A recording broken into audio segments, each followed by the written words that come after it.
cadowga koowaad waa nafsadaadii. bismillaahi raxmaani raxiim. dad indheer garad ah ayaa mar waxay ku murmeen ama ay isweydiiyeen cadowga koowaad ma shaydaanka mise waa nafsadda. marka siday u falanqaynayeen ayaa waxaa u soo baxday in nafsaddu ay tahay cadowga koowaad, ayagoo ka shidaal qaadanaya aayaddii ahayd oo shayddaanku markii aakhire la tago u dhahayo falaa taluumuunii waluumuu anfusakum, yacni ha i eedeynina nafsaddiina eedeeya markuu dhahayo shayddaanka. marka maadaama bil ramadaan aan ku jirno oo shayaadiintiina oo la xabisay oo ay xiran yihiin, bal soomaaliya 30 maalmood aan ku dadaalno inaan nafsadeena xakamayno oo nafsadeena tababarno oo aan ka xakamayno waxyaabihii xunxumaa oo nafsadeena oo caadada ay ka dhigatay. hadduu ilaah yiraahdo, maxaa yeelay markii nafsadaadii aad ogaato oo aad u turto ayaad nafsadaha kale khadarinaysaa, sida waalidkaaga, reerkaaga, dariskaaga iyo bulshada aad la nooshahayba.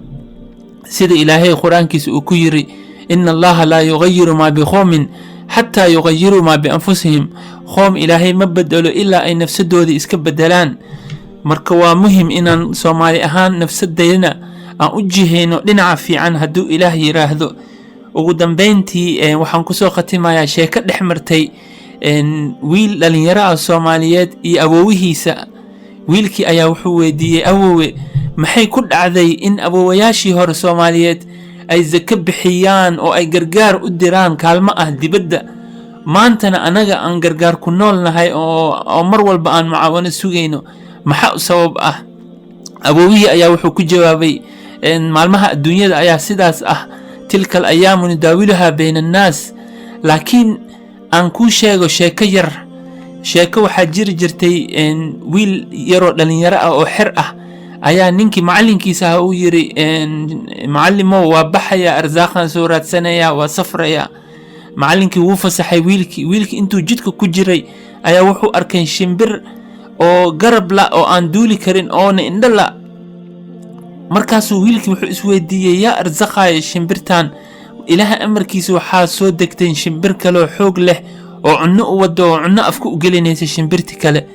marka wiilkiyaa wuxuu dhahay, ilaahay waxaan ogaaday siduu arsaaqayo yani abuurkiisa. marka saas darteed waxaan ku noqonayaa madrasadii, maadaama ilaahay shimbirtan uu arsaaqay, anigana ilaahay waa arsaaqayaa. waxaan ku noqonayaa madrasadii. macallinkii u noqday. macallinkiyaa wuxuu weydiiyey, maxaa u soo noqotay? uu yiri. marka wiilkii wuxuu dhahay, intaan jidka ku jiraa waxaan arkay shimbir saan ah oo xaaladeeda saan ah oo ilaahay arsaaqayo. markaasaan waxaan isdhahay yiri, haddii shimbirtan ilaahay arsaaqay, ilaahay arsaaqaada waa helaysaa isku ku noqo madrasada. marka macallinka wiilkii ku qeyliyay, maxaa uu ma ku fikiri weysay inaad noqotid shimbirta kale oo xooga lahayd oo cunnada keenaysay? maxaa ugu fikirtay inaad noqoto shimbirta oo indhoolaha oo garabka la? maxaa ugu fikirtay? maxaa ugu fikiri weysay oo inaad noqoto shimbirta kale oo wax keenaysay oo wax kaalmaynaysay? maxaa yeelay yadul culya khayr min yaddu sufla, gacanta sare ayaa ka khayr badan gacanta hooseyso. marka wuxuu yiri awoowihii ayaa wuxuu yiri, awoowayaasha Soomaaliyeed nafsiyadooda waxay isku arki jireen inay yihiin shimbirta weyn oo cunnada keento. idinkana dhalinyarada maanta waxay isku arkaysiin oo yiri shimbirtan kale. marka waa inaad fakirkiina habfakirkiina aad bedeshaan oo nafsiyadiina aad u bedeshaan oo hamigiina aad kor u qaadaan oo aad iska dhigtaan, yani niyeysataan inaad idinka gargaar bixin doontiin hadduu ilaah yiraahdo.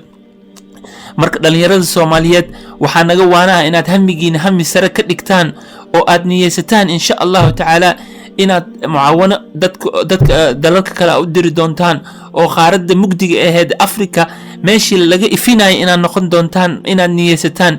haddii aad niyeysataan ilaahay waa idinku garab gelayaa hadduu ilaah yiraahdo. بارك الله فيكم وولالكين بازي بسوري تي في يونيفرسال عالمي جزاكم الله خيرا.